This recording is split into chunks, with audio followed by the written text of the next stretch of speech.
Well, we're excited to go to Dallas and play Texas A&M. They have a really good team. Obviously, a big win for them over Miami on Saturday. They have a lot of speed in the secondary. They're big on the D line, big at linebackers. Can really stretch the field on as wideouts. They had some guys suspended last week. I don't know whether they're coming back or not, but you have to stop 6 and 0 on offense. It's hard to do. Chain is really fast, and of course, Anaya Smith he's dangerous running the ball, catching the ball, and obviously on punt returns, along with a Chain on kickoff returns. So Max Johnson played really well, I thought, against Miami, and they've got a good special teams group. Just a really solid team, big team. Looked like a big physical SEC team, and have a lot of respect for Coach Fisher. I would consider him a friend of mine, and certainly have a lot of respect for him and his program and the guys on his staff. So with that, we'll get to answering. Yeah, Coach, I was curious after watching film of the last game, if there's anything that maybe was different than what you thought from watching live that maybe you took away. Well, I thought our defensive line, I thought they played well. I can put it in a nutshell for you. We didn't tackle well as a team. We're having a hard time covering opponents. We've had that the entire year. On offense, you can't turn the ball over 3 and get 9 on defense. So 3-0, that took that 99% computer winning to 11. And that's about what it felt like out there. But on offense, we had a lot of really good performers. I thought our line played well, and we've got to throw it a little bit better. We got to catch it a little bit better, but we can't turn the ball over. And that's what we did. And, in a nutshell, that's special teams helped us. We still have a couple penalties in there that hopefully we can get fixed. We'll try our best today to get that fixed, but that's really what I saw. We didn't tackle well. We didn't cover well. And on offense, we turned the football over, and that's kind of what happened. Luckily, we got out with a win. Is there some stuff with tackling, like from a fundamental deal, that you go back and review this week? And what about coverage? What do you do about that this week? Well, tackling, we started last week in open field tackling, and we brought down the scout team wideouts and running backs, and just trying to get them on the ground. We missed a lot of tackles at linebacker as well, so we have to add that group in there. Last week was just a secondary, and so I think we just continue to do that. And your other question was what, Trey? Just in the secondary coverage issues. Is there something that you can do to fix that? Well, I think the first thing is you have to make sure you have the right people in the right spots. I'm talking about pre-snap, not where they're aligned. I'm saying, do we have our best players on the field? I think you have to figure that out first. And we've been adjusting. Part of it was because of the couple of injuries, but part of it is we had some new guys back there as well. So we're going to experiment a little bit this week and see if we can't get the right people in the right spots. I think Slusher, he's going to practice today, so he'll be back, and that should help us as well. But I think Malik Chavis is a guy we need on the field, and when he's not playing corner, we need him at safety. And I'm not for sure if we don't need him at safety and just put Hutt at corner. I think those are questions that we have that we need to make. We got to get our best 5 guys out there on the field at all times. Obviously, we know they get hurt, but those are things that we've talked about as a staff. We've got to figure that out a little bit better. Was McLaughlin hurt Saturday night, or I didn't see much in the second half, Coach, which I could have missed him. You look great, by the way. Thank you, man. I'm feeling a lot better. Are you? Yeah. Nudie got hurt hamstring. Wasn't much to it because he lifted and all that yesterday, but and he'll practice today. So, but that was a hamstring that he had. They want me to ask you this: have you seen the difference between the quarterback at A&M this year? I know that's been one game, I guess, compared to LSU last year. No, not a lot. I mean, obviously they're running a little bit similar system, you know. I don't see they're going to run the ball a little bit more with their other guy. I know you're comparing Johnson to last year, but we didn't see a whole lot of change in what they did at LSU. And you know, they're asking him to throw the football, and he, you know, he ran his own read and kept the ball. And I mean, he's still a guy that can hurt you with his feet, just like they used him a little bit at LSU as well. But he's in there to manage the game and throw the football. To me, he was at LSU and he is at A&M. Did Hazelwood get banged up a little bit too, Shaden? Not that I remember. Okay. No, I mean, he wasn't on our injury report today. For you guys are leading the country in sacks per game. Flip side of that, maybe committing more guys.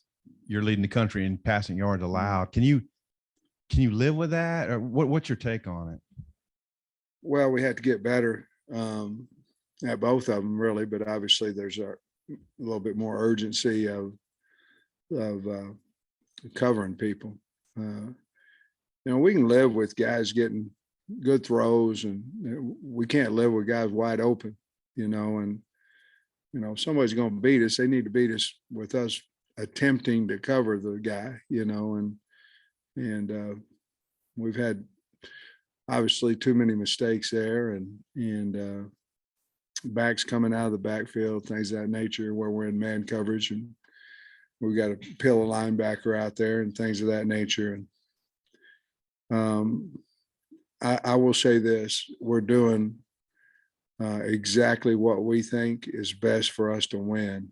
There have been conversations about, you know, going back and running what we ran last year, you know, double cloud about 90% of the snaps, and it worked some games and it didn't some games.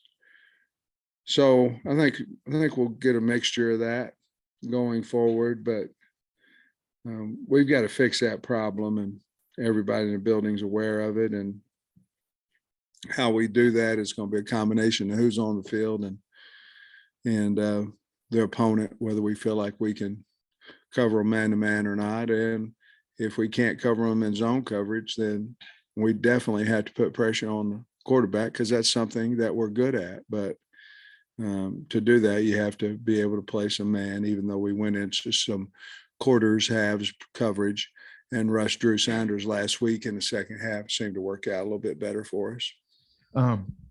Rocket said that his game did not make up for that fumble. And I just wonder what you think about him as a person, like how important the game is to him and what he's meant to you so far. You know, the thing about Rocket is, and it's true, I mean, he's the first guy, he's early to study table. I mean, all his teachers, you know, we've had a few academic captains, academic staff captain. If he's in a class, they love him. That's how he is. Things bother him. He's a perfectionist. That's probably what makes him good.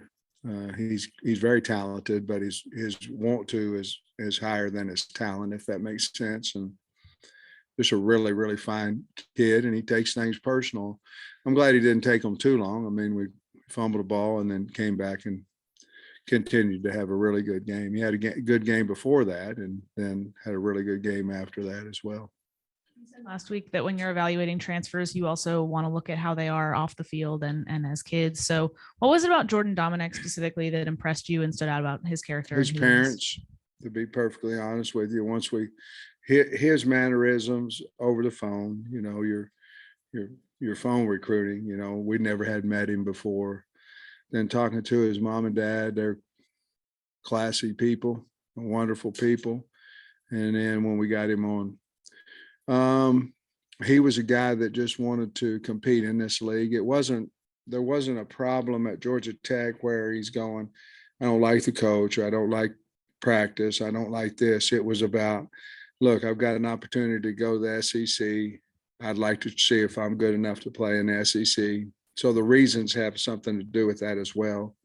But his parents, his family, you knew that he was going to be a good kid by the way he was raised, and he came in, and it was a shock to him. If you ask him, he'll tell you it was a shock to him about our work ethic. Nah, that's not fair to say, about how we run our program versus where he came from.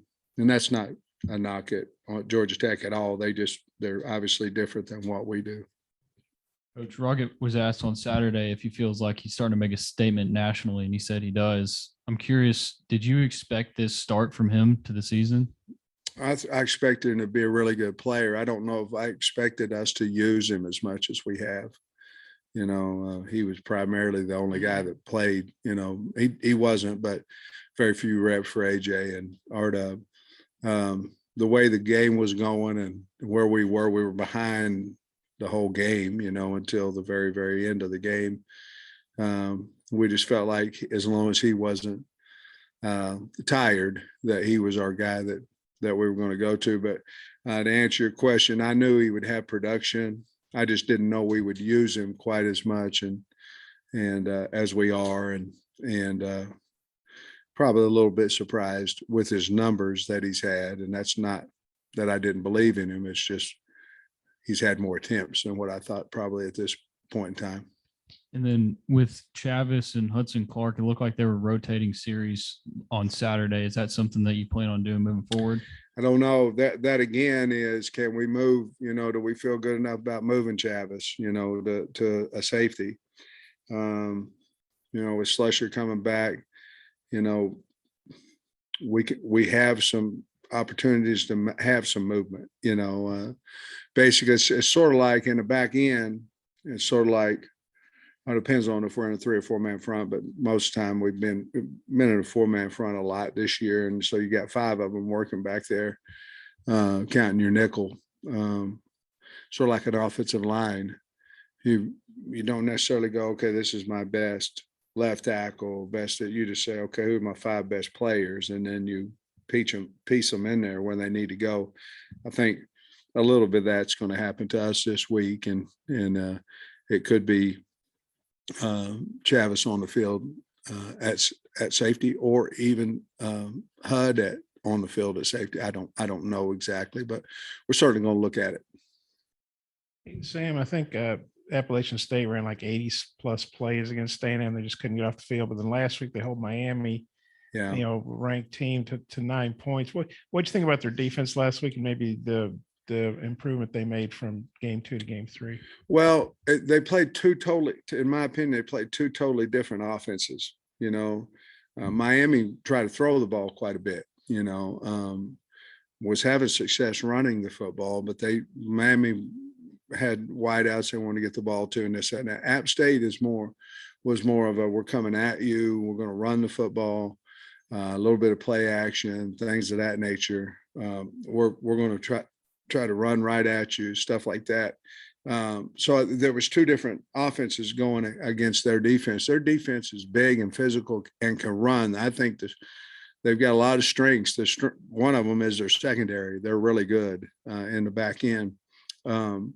So I think they got better last week. You'd have to ask Jimbo, but I think they got a lot better in a week's time. But there was 2, in my opinion, totally different offenses ran against the defense. You obviously got Sanders and Dominic to boost your pass rush, but have they been even better than you could have anticipated through these first 3 games? Yes, I think both of them are not, Drew came with all the accolades and all that kind of stuff. But yes, I think they're both playing better than even I would have imagined, and I think they'll continue to improve. I think they haven't really hit where they're going to.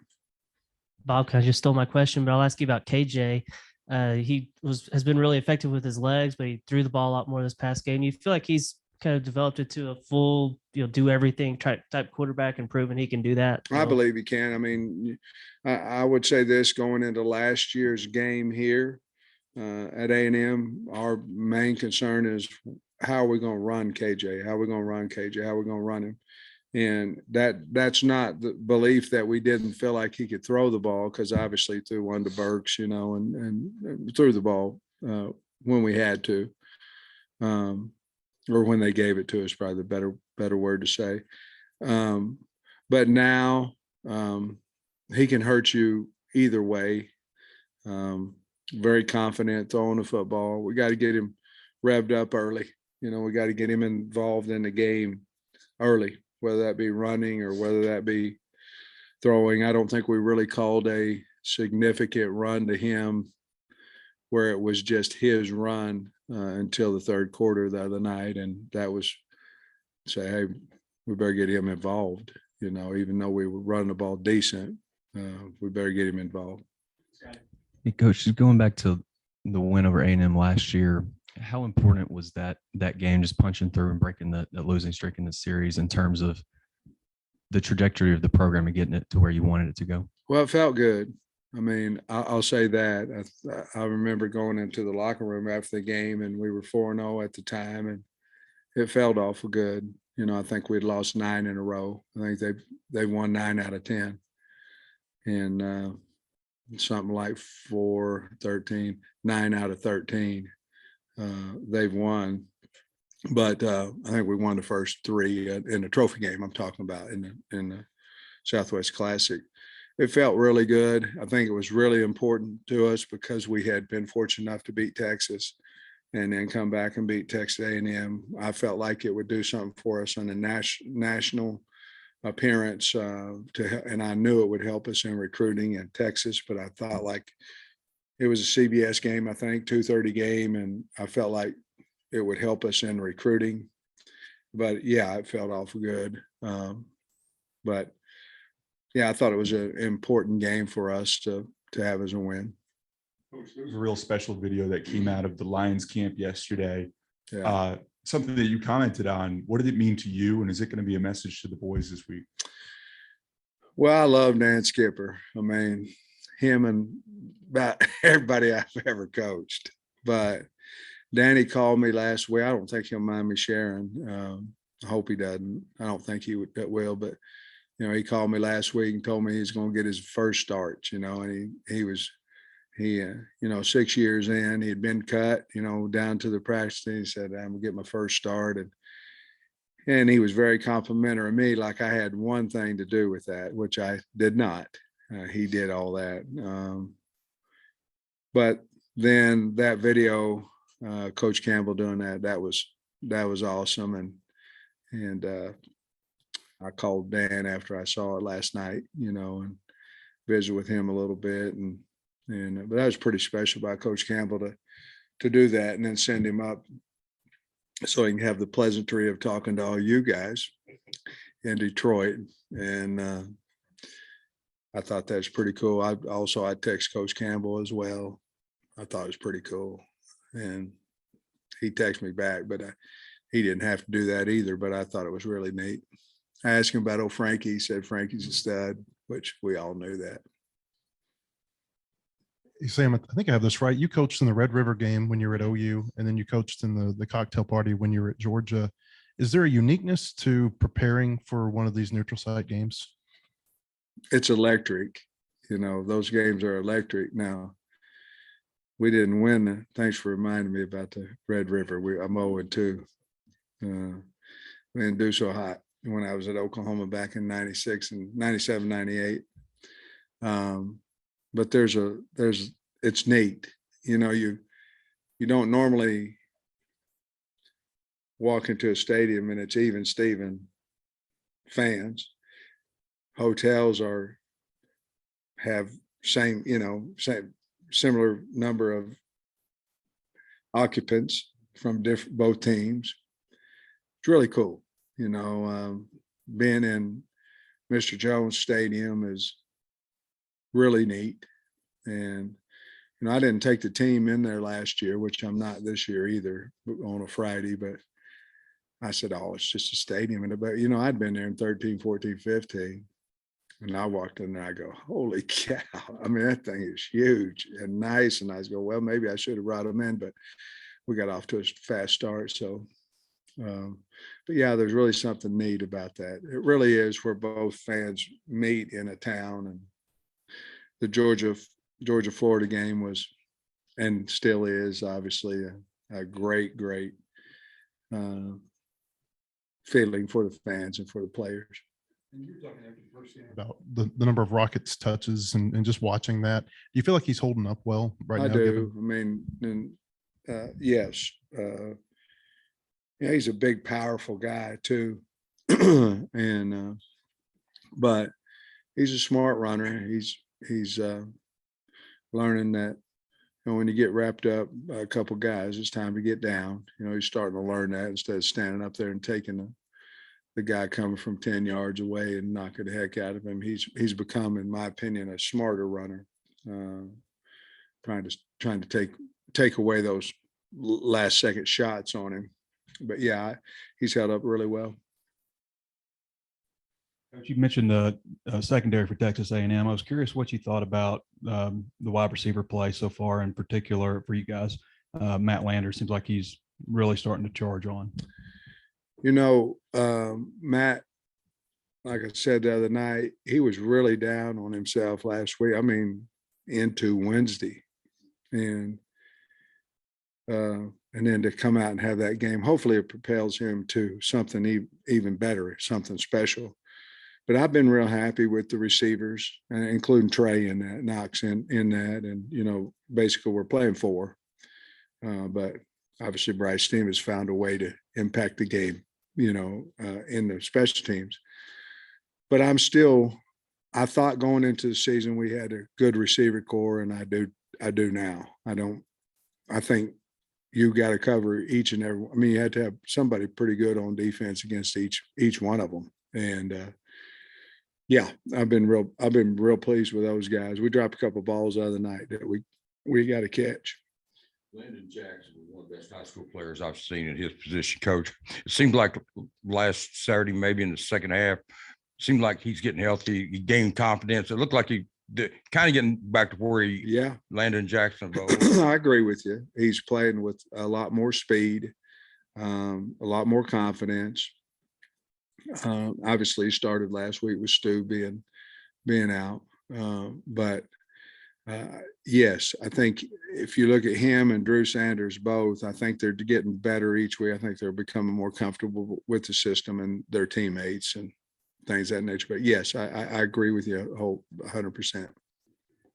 When you went back and saw the tape, Missouri State just came out fast. They were breaking tackles and all. What did you see maybe in terms of just the energy that they started the game and like what y'all needed to do to blunt that maybe? Well, I mean, they had a good scheme on us. We came out of the gate not covering and not tackling, is what happened. But they had a really good scheme, and their quarterback was fantastic, and a really good player. And so, this team, Missouri State got beat 23-16 at Oklahoma State last year. They got beat by 7.